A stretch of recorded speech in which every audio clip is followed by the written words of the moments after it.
On today's show, the Mavericks played 2 games. What have we learned in those 2 games? We'll talk about the rotation, talk about the offense. And a home opener coming up tomorrow. Ooh, let's go. So excited about that. We'll talk about that all in today's Locked On Mavs. Luka Doncic, and this is Locked On Mavericks podcast. The Dallas Mavericks are NBA champions. Bang! Bang! It's good! And the Mavericks have won the game! If you don't believe, you shouldn't be here.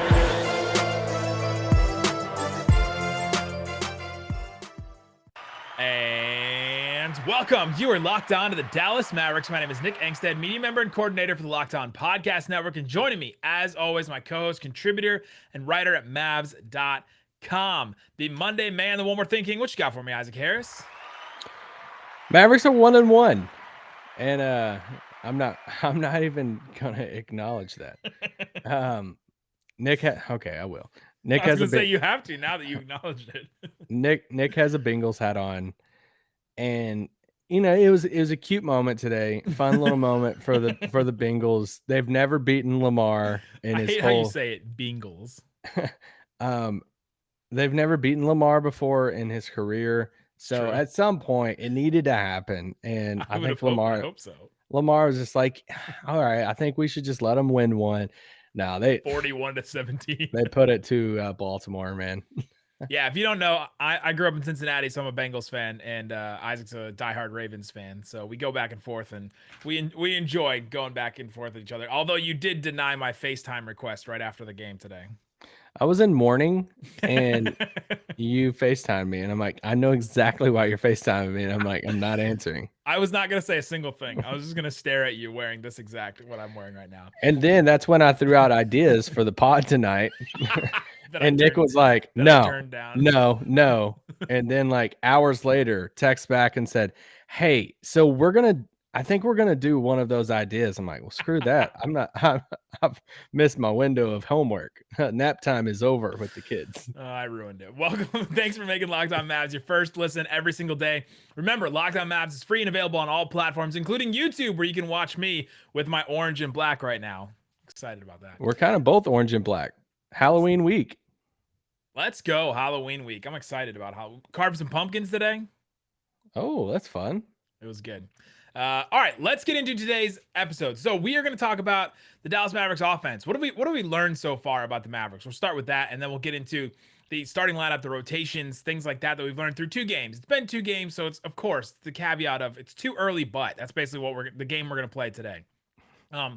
Let's start with this. The Mavericks have shot like very few shots at the rim so far and have taken a ton of threes, which is not something we expected from preseason. The Mavericks didn't take a ton of threes in preseason, but they've taken a ton of threes so far, the 4th most threes, I think, on average in the NBA right now, but they're taking very few shots at the rim. Is this something that is going to be a trend, or do we think that this is something that's just it's too early, so it's just been 2 games and we don't know enough? I think it's a little too early. I want to see a little bit more first before we classify it as the new Mavs offense, right? Like I want to see what adjustments, like will Jason Kidd roll out against Houston and do the exact same thing, like the exact same start that he did, against Toronto. Like that's what, we've seen, compared to the Hawks game, we've seen a legitimate shift in rotations and everything. I sent out a tweet, Sunday morning, and I was like, hey, for all the criticism that for kids received about the offense, like, and it's warranted, like we get it, they're working, it's clunky. He does deserve some credit for the defense looking better and for making that in-game adjustment. And somebody replied and was like, well, what adjustment did he even make? I mean, besides just letting Luka be Luka. And it's like, okay, well, yeah, you let Luka be Luka, but the other 4 players around Luka matters. And he made a shift in that of the bigs and how many bigs he played, together. And we saw so much more spacing and Step Brothers here, so much room for activities. And it's like there were, so that's where I'm so intrigued with like what offense does he come out against Houston with? Does he stick to his guns and say, hey, we'll adjust if we have to on the fly, or let's keep on trying to force this? Is it a KP thing? Is it just trying to get everyone involved? I don't know. Yeah, I think that this not a lot of shots at the rim situation for the Mavericks, and they're 28th in the NBA in shots at the rim so far, which is very close to last, like really close, and really far away from, like, I think it's 23 a game. Yeah, 23.0 shots at the rim a game, and the highest is like 36. So it's just like an insane number of shots at the rim the Mavericks are kind of giving up, or that the Mavericks are leaving on the table, it seems like.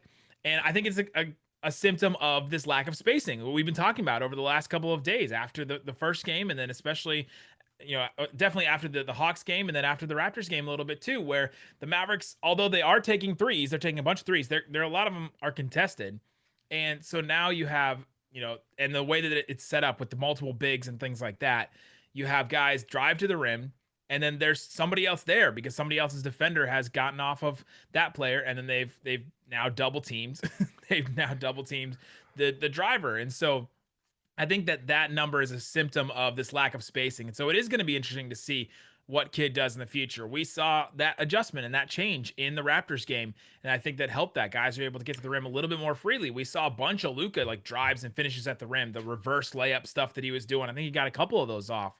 And I think it's all just a symptom of this spacing issue.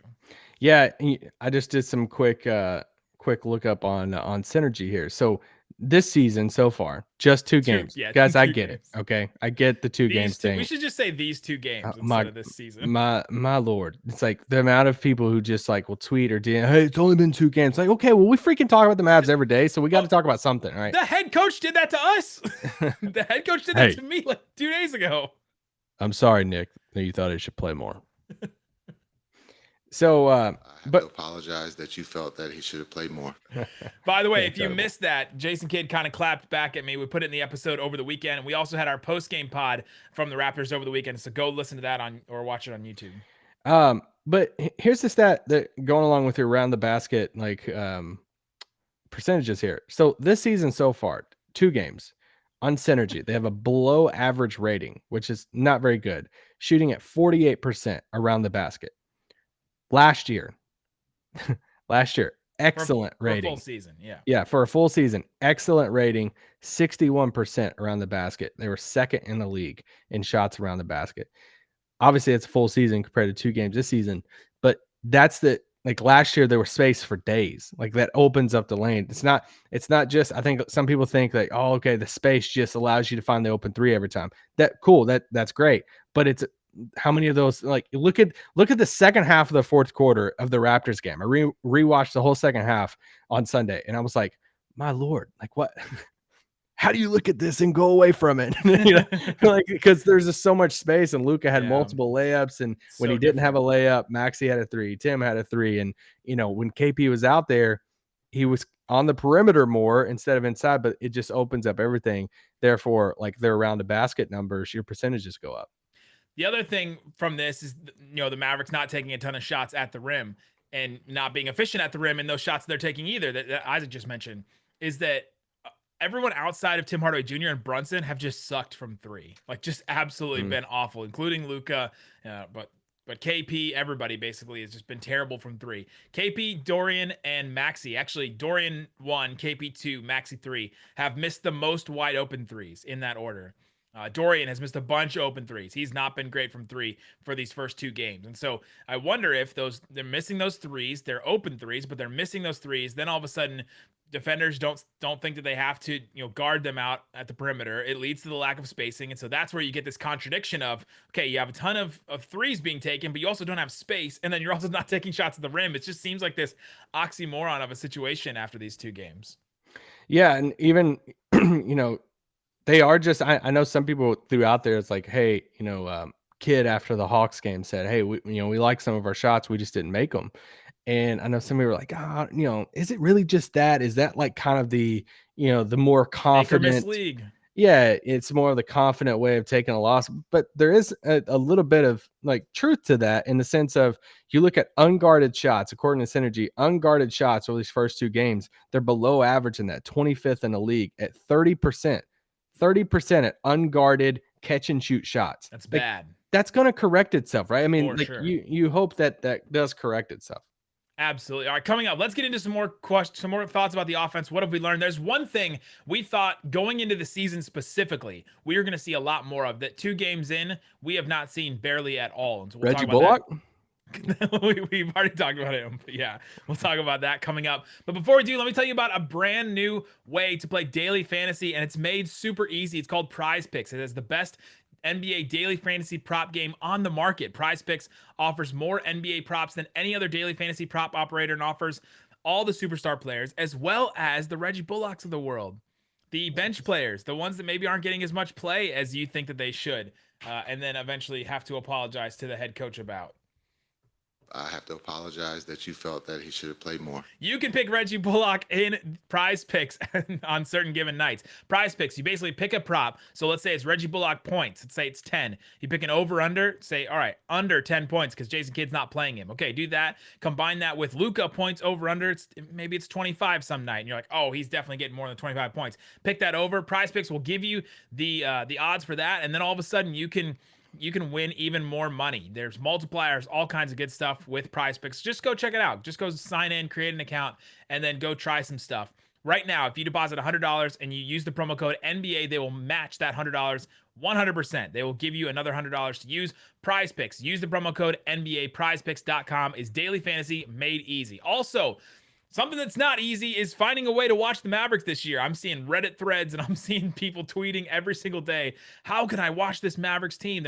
Bally Sports is not on Bally Sports is on DirecTV Stream. DirecTV Stream brings all your TV together, whether you're watching sports highlights, whether you're watching TV, whether you got a show that you're watching, you want to watch Dune, maybe you can watch all that kind of stuff. There's no more juggling remotes, no need to buy another device ever again. And the best part, there's no annual contract. Get rid of the clutter and the confusion. Get your TV together with DirecTV Stream. You can learn more at directtv.com. That's directtv.com for DirecTV Stream. Compatible device required. Content varies by package. All right, Isaac Harris, let's get into another question. What have we learned about this offense so far? Post-ups. We heard so much about we're going to post up more. You know, KP's going to get the ball in spots that are beneficial for him. We heard about post-ups. The Mavericks so far, 2 games this season, have run 14 total post-ups. And KP has only gotten 2 of them. 2 so far in 2 games. That is not the way they're trying to get him shots right now. And the Mavericks are middle of the pack. The Sixers and Heat are both averaging like over 20 a game, something like that. So it's not like the Mavericks are doing that a lot.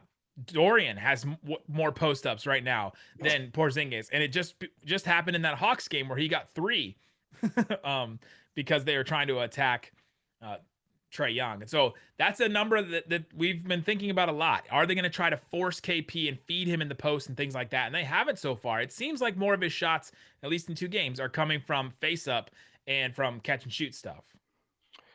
Yeah, the Mavericks, like you said, middle of the pack, basically, post-up wise, 23% field goal percentage out of a post-up. Not the best. Not good at all. Not very good. And 4 players have attempted a post-up possession for the Mavericks. KP, Luka, Dorian Finney-Smith, and Jalen Brunson. Good job. Another area that the Mavericks are struggling in after 2 games, transition. According to Synergy, they are last in the league as far as points per possession and transition. Not very good so far. And once again, it's 2 games. Let's see. A lot of this stuff could correct itself when you play, Houston team that we all assume is probably going to be in the bottom of the league. Although Jalen Green looks like a blast. It looks like a lot of fun. Yeah. And then, obviously San Antonio this week. So if those are like easier wins, then a lot of these stats are going to go up, hopefully. Yeah, right. It's a lot of the stuff. That's why I'm not looking at like lineup data and things like that. Those numbers are just so. Like, can I give you one lineup thing real quick? Give me one. Just for the fun of it. 2 games, obviously. The Mavs starting unit. Okay, I have this a little bit later, but I'm not looking at like this specific lineup with these players because some of them it's only like 10 possessions. Yeah. 5-man units for the Mavs. The second highest one only has 9 minutes played. So there's one clear 5-man unit for the Mavericks. Yeah. Their starting unit that has played 24 minutes together. The second one has played 9 minutes. So this one's the clear cut lineup here. Are you ready for the net rating? It's bad. I know it's bad. minus 32.9.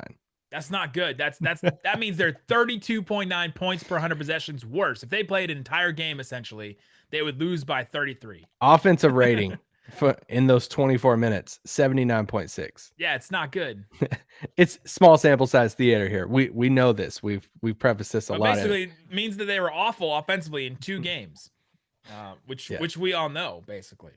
But yeah, so the post-ups and the transition, I think, are both interesting things where we thought in the half court we would see more of these post-ups, and we haven't seen them at all so far. Not even something that was designed basically by Jason Kidd. So do we think the post-ups in the preseason was that a red herring? Like, is that a red Chris herring that we're just trying, that we thought was going to be a thing, and then all of a sudden it's not? Like the classic Game of Thrones, like misdirection. They're not doing it now. I don't know. I think it's something that we could see early in games. I think it could be something matchup dependent, right? Like, I mean, we got 2 back-to-back Dorian possessions because Trae Young was on him. And, against Houston, let's just say they put somebody small. Like, that's where I think teams are going to try to kind of like psych them out a little bit, to where, let's just say they roll out Daniel House on KP. Is that going to make, like, I could totally see Dallas saying, Daniel House on KP, go to the block. Let's go. Let's do this. Like, I think it's going to be matchup dependent. And I think teams will see the Trae Young Dorian thing and say, all right, well, we'll just throw Dallas off and say, all right, they'll think they'll have a mismatch, and just like, let's dare them to go to the post. Yeah, that'll be interesting to see. We haven't seen a lot of those, and I found that really interesting. To your point about transition, the Mavericks efficiency in transition with 2 games still goes back to multiple ball handlers. They only have one. They only have one on the court most of the time. We have seen something interesting. We'll talk about lineups and rotations in a minute. We've seen Luka and Brunson play together at times, which I think has been some of their best play, and offensive play has been with both those guys on the floor at the same time, which again proves the point that everyone has made, us included, Cuban included, like everyone has made. The Mavericks need another ball handler, somebody else that can just drive and dribble and do stuff, basically. Yeah, for sure. And I mean, I feel like Brunson hasn't looked, too bad in these first 2. First game he looked great. And I thought he had some moments there in the second game against Toronto. And you look at, once again, lineup data here, net rating stuff is kind of skewed after 2 games. But like him and Brunson, a lot of the 2-man lineups are all negative. But you look at Brunson, like Luka and Brunson together, 31 minutes so far, -4. That's a better negative than some of the other negative 50s. And yeah, well, you look at Luka and KP together, 44 minutes, -33. So, I'm obviously it has a lot. Net rating is not the, end all tell all stat, but it does show you that Luka and Brunson together, there is something intriguing about them together, but it's also something intriguing about take Brunson's name out of it if you put another creator in there of what kind of Luka can look like. This is going to be interesting when we're talking about closing lineups, because we've talked about, the closing lineup should be something of Luka, Tim, the 2 wings, and Dorian and Bullock, and then KP. And maybe it's more Brunson than it is going to be anybody else, because he's the only other guy that can create. And so maybe it's him that's getting more minutes than either of those wings or, Tim even. Yeah, I think it's going to be matchup dependent. If they need somebody out 100%. There a little bit bigger that can guard some of these guys, but we'll see. Yeah, so we talked about post-ups, talked about transition, we've talked about the offense. Let's get into a little bit of this lineups and the starting lineup and the rotation. So we talked some matchup data about the starting lineup. The first game against Atlanta, they had a 62.5 offensive rating, that starting lineup. Let's go. Just like that's toilet. Like, that's just terrible, awful. Like, it was a terrible, awful game. Both games though, they had exactly a 112.5 defensive rating, which is actually a little bit, which is still not good, but it's not terrible. What do we thought about this starting lineup so far? I mean, we've been very open about we think Reggie should be starting over Dwight. And I even want to say this too. I think I've seen some Mavs, which I think it's important to keep in context. Mavs Twitter is a small portion of the fan base, but I've seen some people respond. It's like, even like your question about Reggie Bullock, like, why do we even why do we even care so much about Reggie Bullock? Who do we think he is? And all this stuff. I'm like, okay, well, that was their biggest signing of the offseason. He is a top 5 player as far as average salary on the team.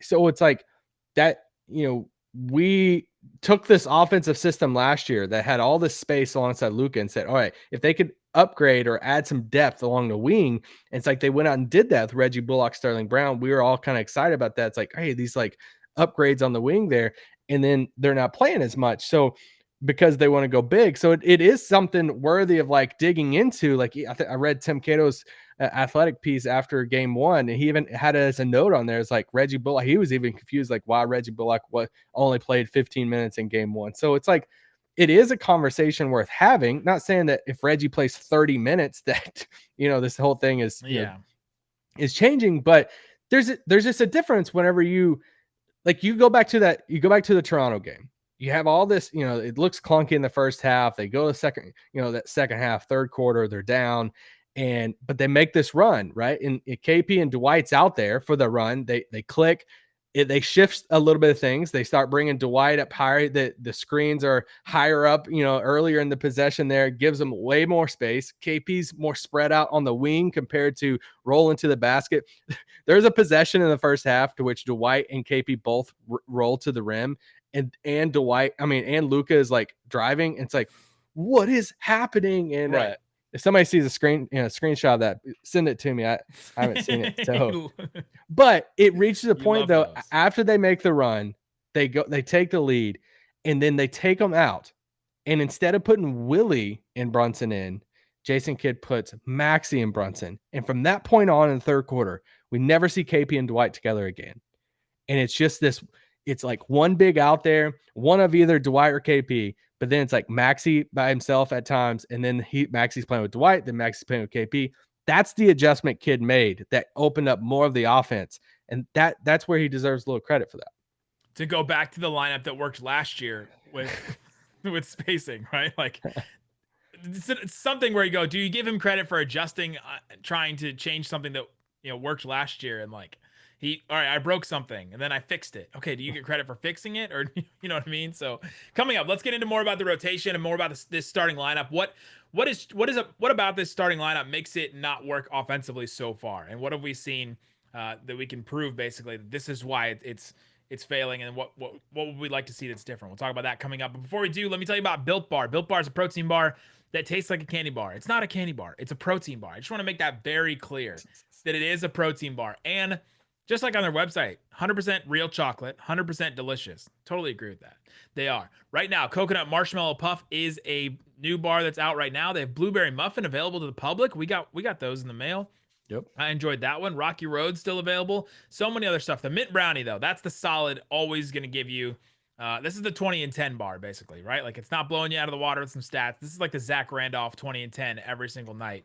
130 calories, 17 grams of protein, 4 grams of sugar. That is a bar that I call the Zebo, which is the Mavs legend, Zach Randolph. Go get it. You can order it at built.com right now. You can use the promo code LOCKED15 to get 15% off. And right now, they're doing all Built Boost, just $5. Built Boost is basically like a Crystal Light you can put into your water, and it'll give you an extra boost for your immunity and all that, for your immune system and all that kind of stuff. Gives you energy and help for your immune system. So go check it out. Built.com, promo code LOCKED15. Also, I want to tell you about rockauto.com. With the ever-increasing number of makes and models, it's impossible for your chain auto parts store to stock all the parts you need for your car or truck. Why endure often pointless or seemingly intimidating questioning like, is your Odyssey an LX or an EX? Do you know exactly the year? Do you know exactly all this? Maybe you don't know that off the top of your head, and maybe you need a second to go back and check it out. You can go and take your time on rockauto.com. Or if you know it real quick and you don't want to wait for somebody to get to the counter and do all that stuff, you can just look it up yourself at rockauto.com. You can save time and money when using it. It's a family business serving do-it-yourselfers for over 20 years. Their prices are always reliably low and the same for every single customer. Go to rockauto.com right now. See all the parts available for your car or truck, right? Locked On. And they're, how did you hear about us box? They know that we sent you. Amazing selection, reliably low prices, all the parts your car will ever need. rockauto.com. All right, Isaac Harris, let's get into this starting lineup. We've been talking about it. We had was questionable when it came into the season. So far, it has not been that good. The Mavericks have gotten off to some bad starts the first 2 games. The offense, what doesn't work about it? And it goes back to that play you mentioned in the Raptors game where both Dwight and KP both rolled at the same time, right? And when the Mavericks offense is working, and the Jason Kidd's like, all right, we don't want KP to just stand in the corner. We want KP to be a focal point of the offense, to actually, be part of this. Then he's like, all right, I'm also going to put Dwight Powell in. And Dwight Powell, the only thing he can do on offense at this point is to pick and roll. So he has which to be he's one of the best in the league at. Which he's one of the best in the league at. He's great at. He's elite at, for sure. But that's he's very limited on offense to just that. Which is why he's had such a long NBA career so far, is that he can do that one thing very well. But that one thing him being able to do that one thing contradicts what they want to do with KP. They're like, all right, we want to make you part of the offense, but also we're going to put this guy in Dwight Powell that has to do this one thing every single possession, it seems like, in screen and roll, and then it just leaves KP out of it. So then there's possessions where KP wants to get involved and tries to roll at the same time as Dwight when they do a double drag screen or something like that, and they get their wires crossed, and then all of a sudden it just creates the lack of space and all that. Can they continue to have both things? Can they continue to have Dwight as a focal point and actually just be part of the starting lineup, and also make it Kristaps Porzingis a focal point of the offense? That's the thing about it. It's not just throwing 2 bigs out there and Dwight and KP. It's what do they want to prioritize? Because you can make the start, because I think some person could just look at me like, hey, this starting unit could never work. It's like, no. It's not about it could never work, because if they want to run this high screen with Dwight, and then they want to put KP in the corner, or they want to put KP on the wing and keep the space, then it can work, right? Like that's what made it work. Like you look in the fourth quarter when they're running Maxey and Dwight out there, they're putting Maxey in the corner, they're putting Maxey in the wing. Then you have Tim on the other wing, you have Dorian in the other corner. It's like, then it's open up all the stuff. But when you're committing to, and in a way, like I get it almost to an extent, if you're like, I'm not even want to put all the blame on Kidd for like wanting to try to get KB, because if you're Jason Kidd and you're walking into this offense and you see your second star player make a $30 million, yeah, and KP, who is very frustrated at the end of last season, you know what you're probably going to do? Like, you're going to want to try to get him more involved, get the morale back up, get his confidence going. Yep. So it might take some games here. It could look clunky, but this is the time to play around with it and see what works and what doesn't. It just, whenever you are trying to get KP the ball, whether it's post ups, mid range, at the elbow, all that stuff, and Dwight's on the floor, it just gets really, really clunky, because you still have, the top 5 player in the league and Luka Doncic trying to run the show. So it's just, what do you want to prioritize, and how long are you willing to play around with it? And that's why the 2 bigs won't work. It's not just that those 2 guys can't work together at all, right? Because we've seen it kind of work before. And we also in the third quarter of that Raptors game, we saw it actually work. But you get one or the other. You get Dwight rolling and Dwight playing, or you get KP as a focal point of the offense. You really can't do both, because you're not running KP Dwight pick and rolls, and then all of a sudden you just have Dwight like hanging out on the baseline, and you're like, okay, well, what you doing, man? Like, what are you doing hanging out there? Then KP's trying to face up and do his stuff, and then all of a sudden Dwight's man is coming over, and KP's not a good enough passer off of the dribble to be able to hit Dwight on those, and so that's why it won't work. And we also have to see KP be efficient in the post, like in whatever. We haven't even seen him post up yet, so I know 2 times. Yeah, we just have to see, like, there were a couple possessions in the Toronto game to where, Gary Trent Jr. blocked him on the post, right? And then it was like OG, and then he blocked him, yeah. And then he takes the frustration, foul on OG, and it's like, we have to see him. I think that's especially for Mavs fans that get a little frustrated whenever it feels like, they're going out of the way to make KP work in the post or in mid-range, because we haven't seen it be very efficient. If he's down there, shooting a little mid-range, pulling off a little Dirk shots, and they're just nothing but net, it's like working, and you're like, oh, that's a bucket. It's kind of a switch up. You run pick and roll with Luka one time, and it's like, all right, you got a little mismatch, throw down to KP. That's an automatic barbecue chicken. Let's go. But it hasn't been barbecue chicken. It's been like, he's a 7-footer. You're putting him on. When he's got a little guy on him, he's got to take him to the post. But that's the thing. And so I think that's where I think some of the frustration from Mavs fans is warranted, because we just haven't seen the, KP be super efficient on the block. Yes, for sure. Anything else from this rotation? Let's just go around sort of the team and say we talked about Reggie Bullock already, but let's hit on it right here. Reggie Bullock has not played a lot. Reggie Bullock is averaging right now 16 minutes a game right now. He played 15 minutes in one, 17 minutes in the other game. I mean, do you want him to play like 24 minutes or? do I have to go back to it again? Yeah, I have to apologize that you felt that he should have played more. So, but the thing is, he was touted as a big role player for the team. He was touted as, this new addition to the team. Everybody needs spacing and wings that can defend, right? And the Mavericks have needed help on defense, and he's not playing. He's playing less than pretty much everybody. You look at Hardaway, 33 minutes. Dorian Finney-Smith, 32 minutes a game. Dwight Powell, 22 minutes a game. And so you're like, okay, there's something that's missing here, and that was why I was curious why Reggie Bullock didn't play a lot. I thought maybe he was limited with his conditioning, or there was an injury we didn't know about, or something. I was hoping to find something like that, but instead, apparently that's just the way that they're going.